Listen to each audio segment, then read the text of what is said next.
Just to state a couple things before this starts, these entries are all written by the same person. There will be a transition on screen between each story. I wasn't sure where else to post these stories, so I figured I'd share them here. I've been a search and rescue officer for a few years now, and along the way I've seen some things that I think you guys will be interested in. I have a pretty good track record for finding missing people. Most of the time they just wander off the path or slip down a small cliff and they can't find their way back. The majority of them have heard the old "stay where you are" thing and they don't wander off, but I've had 2 cases where that didn't happen. Both bother me a lot and I use them as motivation to search even harder on the missing persons cases I get called on. The first was a little boy who was out berry picking with his parents. He and his sister were together and both of them went missing around the same time. Their parents lost sight of them for a few seconds and in that time, both the kids apparently wandered off. When their parents couldn't find them, they called us and we came out to search the area. We found the daughter pretty quickly and when we asked her where her brother was, she told us that he'd been taken away by the bear man. She said he gave her berries and told her to stay quiet, that he wanted to play with her brother for a while, and that's the last she saw of her brother. He was riding on the shoulders of the bear man and seemed calm. Of course, our first thought was abduction, but we never found a trace of another human being in the area. The little girl was also insistent that he wasn't a normal man, but that he was tall and covered in hair like a bear, and that he had a weird face. We searched the area for weeks. It was one of the longest calls I've ever been on, but we never found a single trace of that kid. The other was a young woman who was out hiking with her mom and grandpa. According to the mother, her daughter had climbed up a tree to get a better view of the forest and she'd never come back down. They waited at the base of the tree for hours, calling her name before they called for help. Again, we searched everywhere and we never found a trace of her. I have no idea where she could have possibly gone because neither her mother or grandpa saw her come down.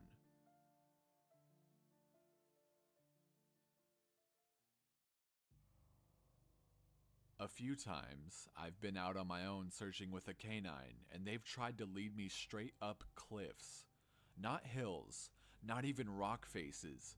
Straight, sheer cliffs with no possible handholds.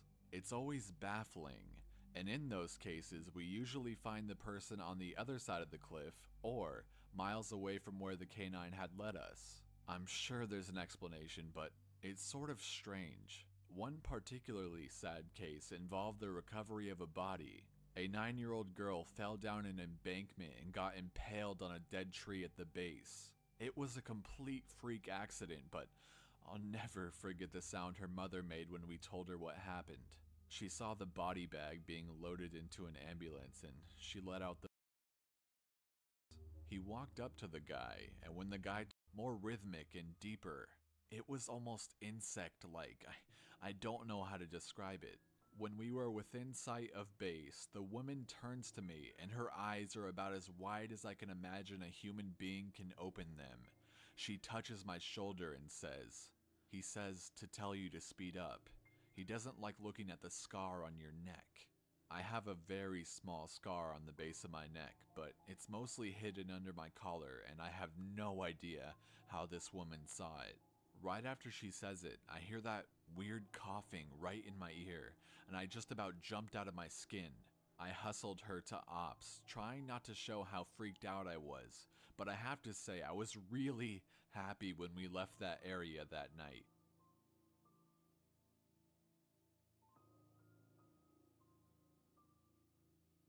Alright, this is the last one I'll tell for now, and it's probably the weirdest story I have.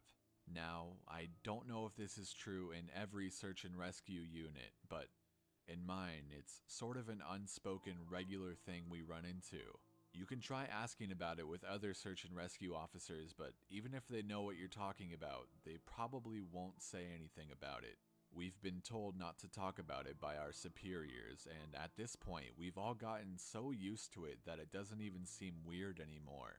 On just about every case where we're really far into the wilderness, I'm talking 30 or 40 miles, at some point, we'll find a staircase in the middle of the woods. It's almost like if you took the stairs in your house, cut them out, and put them in the forest. I asked about it the first time I saw some, and the other officer just told me not to worry about it and that it was normal. Everyone I asked said the same thing. I wanted to go check them out, but I was told very seriously that I should never go near any of them. I just sort of ignore them now when I run into them because it happens so frequently. I have a lot more stories, and I suppose if anyone's interested, I'll tell some of them tomorrow. If anyone has any theories about the stairs, or if you've seen them too, let me know. It never really occurred to me to try man had I was seeing happen. David Paulite sounds like screaming his name. Figure it has to be a difference I've ever been on. Though there's back roads you can possible way he could have gotten up there I've ever been on. We found out later that the coroner determined the kid had died from exposure. He'd frozen to death. Probably late at night 2 days before we found him. There were no suspects and no answers. To date, it's one of the weirdest things I've ever seen.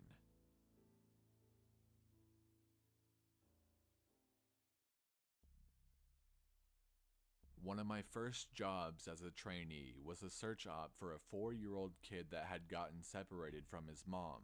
This was one of those cases where we knew we were going to find him because the dogs were on a strong scent trail and we saw clear signs that he was in the area.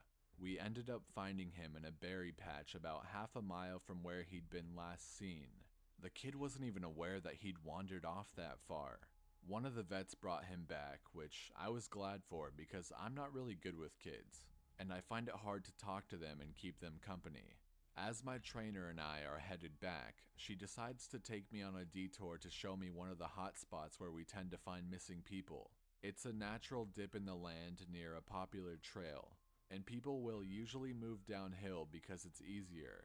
We hike out there, it's a few miles away, and we get there in about an hour or so.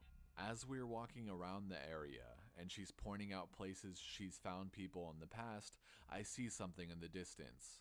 Now, this area we're in is about 8 miles from the main parking area, though there's back roads you can take to get closer if you don't want to hike that far. But we're on state protected land, which means there can't be any kind of commercial or residential development out here. The most you'll ever see is a fire tower or makeshift shelter that homeless people think they can get away with building. But I can see from here that whatever this thing is has straight edges, and if there's one thing you learn quickly, it's that nature rarely makes straight lines. I point it out, but she doesn't say anything.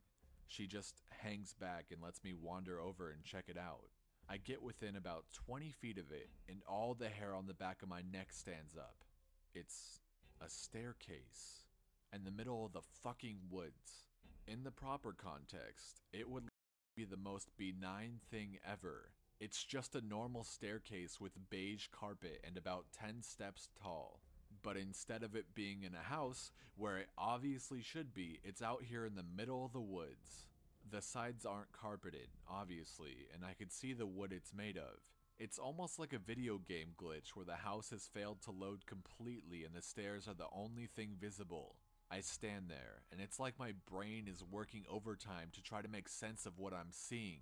My trainer comes and stands next to me, and she just stands there casually, looking at it as if it's the least interesting thing in the world. I ask her what the fuck this thing is doing here, and she just chuckles. "Get used to it, rookie. You're gonna see a lot of them," she says. I start to move closer, but she grabs my arm. Hard. "I wouldn't do that," she says. Her voice is casual, but her grip is tight, and I just stand there looking at her. "You're gonna see them all the time, but don't go near them. Don't touch them, don't go up them, just ignore them." I start to ask her about it, but something in the way she's looking at me tells me that it's best if I don't. We end up moving on, and the subject doesn't come up again for the rest of my training.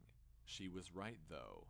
I'd say about every 5th call I go on, I end up running across a set of stairs. Sometimes they're relatively close to the path, maybe within 2 or 3 miles. Sometimes they're 20, 30 miles out, literally in the middle of nowhere, and I only find them during the broadest searches or training weekends. They're usually in good condition, but sometimes it looks like they've been out there forever. All different kinds, all different sizes. The biggest I ever saw looked like they came out of a turn-of-the-century mansion and were at least 10 feet wide, with steps leading up at least 15 or 20 feet. I've tried talking about it with people, but they just give me the same response my trainer did. It's normal. Don't worry about it. They're not a big deal, but don't go close to them or up them. When trainees ask me about it now, I give them the same response. I don't really know what else to tell them. I'm really hoping someday I get a better answer, but it hasn't happened yet.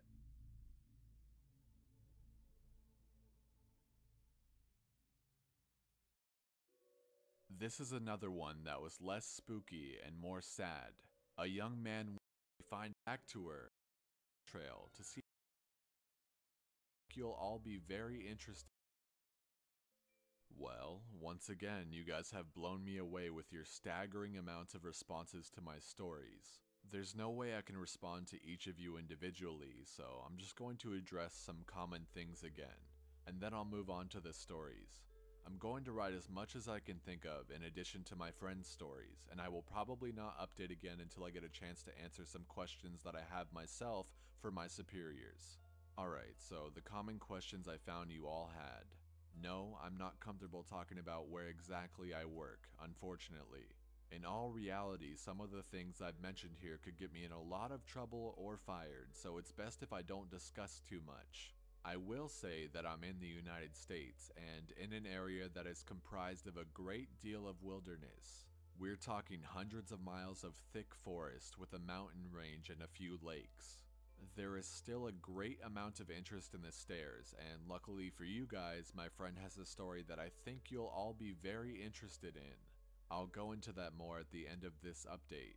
As for whether or not I have ever thought of asking my superiors about them, I have, but again, I don't want to risk my job. However, one of my former superiors no longer works as a search and rescue officer, and it's possible that he may be willing to talk to me about it. I'll be speaking to him later in the week, and I will let you all know what comes of that. As far as advice on becoming a search and rescue officer goes, I think the best advice I can give you is to contact your local Forest Service office and see if they offer any training courses or what the qualifications are. I've been doing this for years, and I started out as a volunteer helping on search and rescue operations. It's a great job, despite the occasional tragic situations, and I wouldn't want to do anything else. Alright, let's move on to the stories now.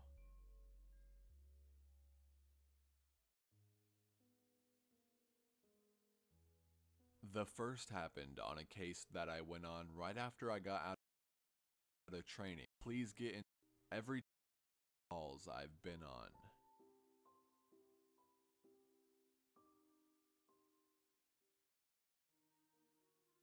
I haven't seen a lot of animal bites in my time as a. There were berries and cooked last scene. He had a very similar experience when he first encountered the stairs. His trainer told him almost the same thing mine did, which was to never go near, touch, or go up them. For the first year, he did just that, but apparently his curiosity got the better of him, and on one call, he broke away from the line and he went to go check a set of them out. He said they were about 10 miles from the path where a teenage girl had vanished, and the dogs were following a scent. He was on his own, lagging behind the main group, when he saw a set of stairs to his left. They looked like they were from a new house because the carpeting was pristine and white.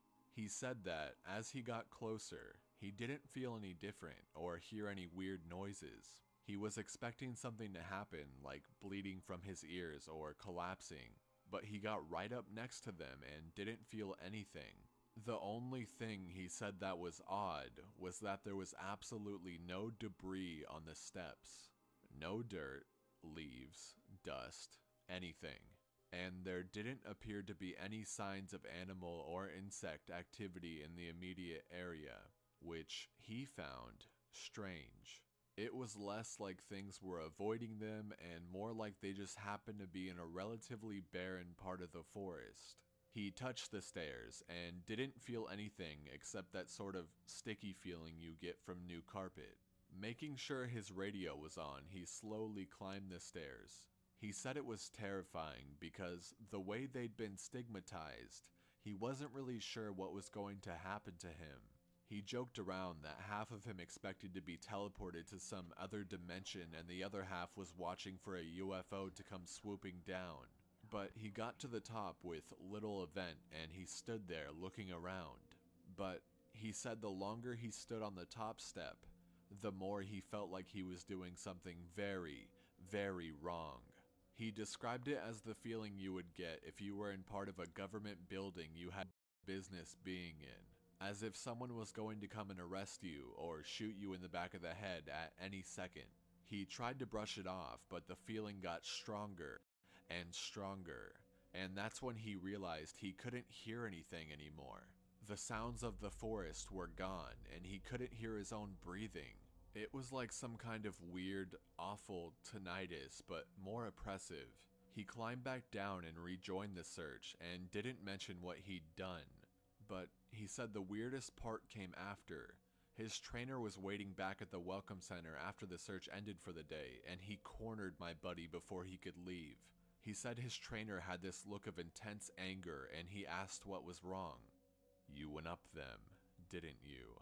My buddy said it wasn't phrased as a question. He then asked how his trainer knew. The trainer just shook his head.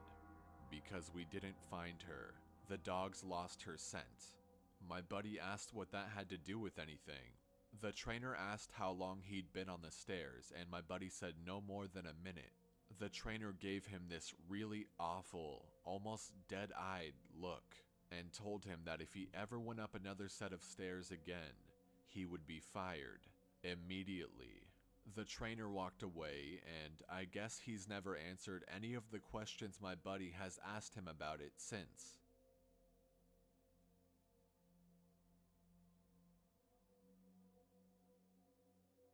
My buddy has been involved in a lot of missing persons cases where there's never been a trace of them found. I mentioned David Paulides.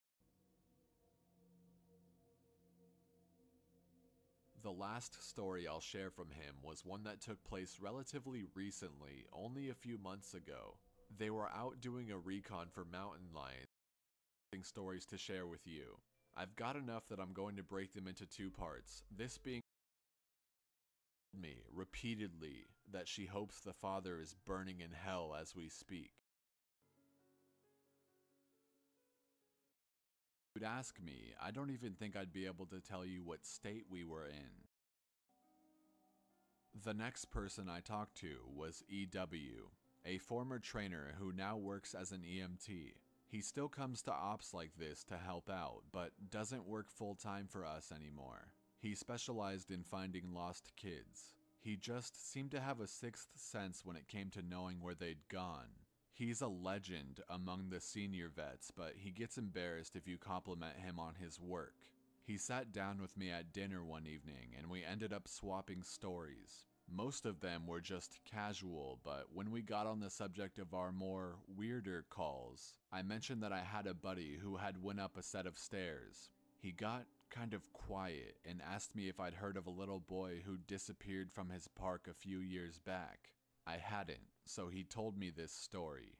They were out looking for this 11-year-old boy, Joey, who had gone missing near a river. Of course, the first thought was that he'd fallen in and drowned, but when they brought dogs out, they led search and rescue officers away from the river and up into a very densely forested area.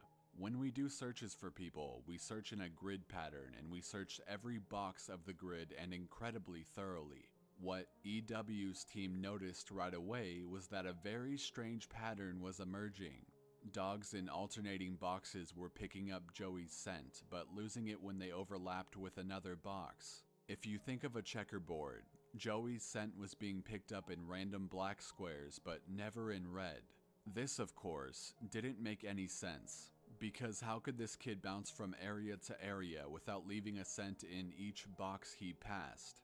EW and his partner pass into a new box of the grid, and EW notices a set of stairs about 50 yards away. He tells his partner that they need to go check near it, but his partner flat out refuses. He tells EW that he's made it a point to never go near any stairs he sees, and that while it may be routine, he's not to pretend that it's normal. He tells EW that he'll wait in sight while EW checks.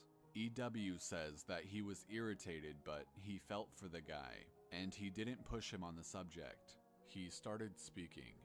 I walked over to the stairs. They were small, kind of like stairs into a basement. I don't really feel strongly one way or the other about them. The stairs, I mean, so I wasn't scared or anything. I guess I'm like everyone else, and I just prefer not to think about them too much. Anyway, I went over and I could see that there was something lying on the bottom step, sort of curled up. My heart sinks because, of course, you always hope for the best. And we were confident that we'd find this kid alive because he'd only nightmares about it sometimes.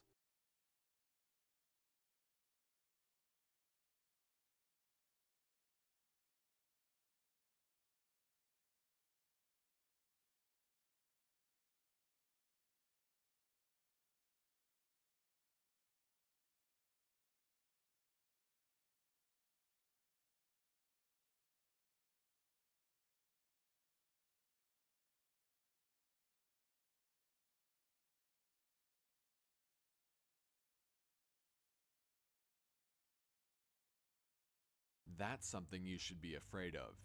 The rookie asks me what the hell these things are doing out here, and for some reason, I just open up and tell him the truth, or what I've been told is the I could have gotten in a lot of trouble for doing what I did, and I could get in a lot of trouble for repeating it to you. But you're a nice kid, and I want you to stop looking into this. Please, just quit while you're ahead. So, I'll tell you what I know, under the condition that you never breathe a word of this to the subs. I told him I wouldn't say a word, and he double checks that our radios are off. He began. When I first started out, we were a little less tight-lipped about them and other things that happen out here. We warned people before they were even hired that there was weird shit going on.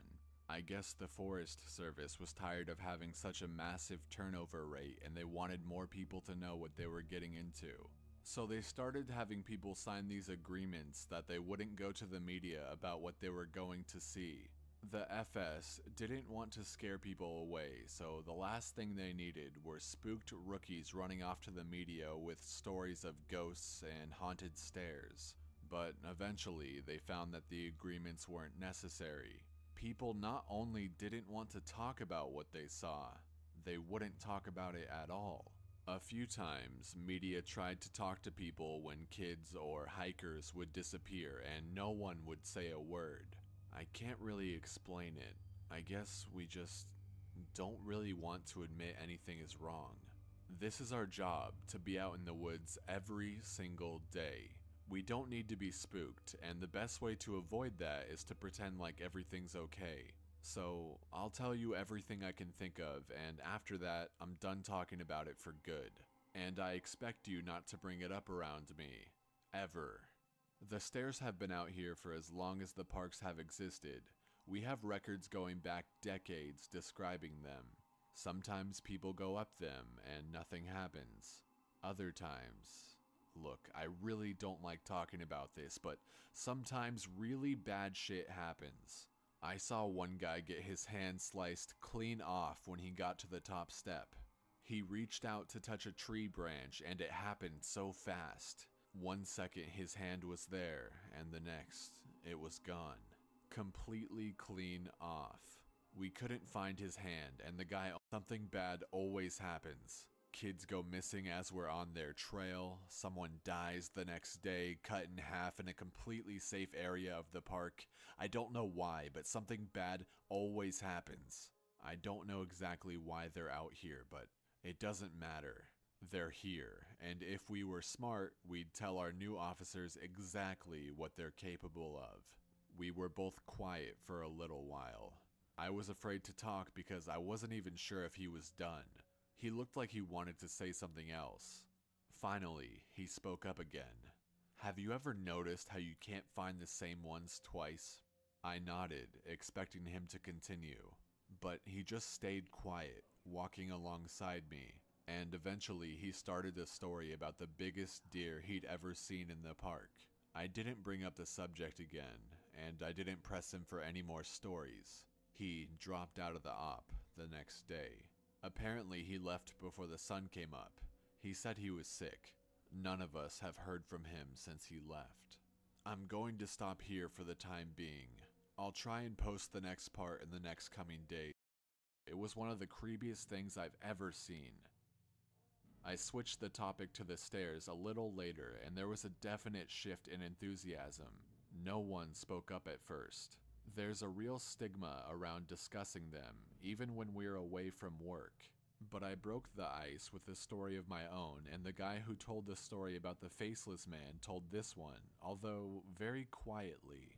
Couple years ago I was camping with my girlfriend, and we're out about 2 miles from the road at this site I know. We went to bed that night, but we couldn't sleep because... And then someone interjected a funny comment, and we were dangerously close to going off on another subject, but I got us back on track. Yeah, real funny, you fucker. No, it was because we kept hearing that grinding noise. My brother used to grind his teeth in his sleep, and it kind of reminds me of that. My girlfriend was freaking out because I just kept telling her to ignore it because I've heard it before and you just have to ignore it. It goes away eventually. You guys know what I mean. We all knew what he meant. So eventually I got her to go to sleep, but I woke up probably about 2 hours later because something was just off. I rolled over and she wasn't there, and I kind of freaked out because he thought for a second and then he took a very long drink. Anyway, I ran out of the tent calling her name, but I didn't have to go far. She was standing at the edge of the camp looking at something in the trees, and I could see she was really pale. The fire was low, but bright enough to see her. Anyway, so I ran up to see what was going on, and she was dead asleep, but her eyes were open. She had this real spaced out look, you know? So I put my arm around her to lead her back, but she wouldn't move. She just said really quietly something like, "I have to go now, Eddie. I have to go. It's here." And then I was like, "You're just sleepwalking, come back to bed." But she wouldn't budge. She just kept standing there and saying that she had to go. And I looked where she was looking, and there was a fucking staircase right there about 15 yards away. Gray one, concrete. And she started to walk toward it, but I yanked her back and that woke her up. She looked at me like I was fucking out of my mind, and she asked me what the fuck she was doing out of the tent. I didn't tell her anything, I just told her she was sleepwalking. The grinding was gone, so she just went back to the tent with me and fell asleep again. I don't know, I don't like thinking about it, you know? We all knew. You guys remember that kid with... I can't remember what it was, some kind of brain fuck up? Not Downs, but something like it. Someone else brought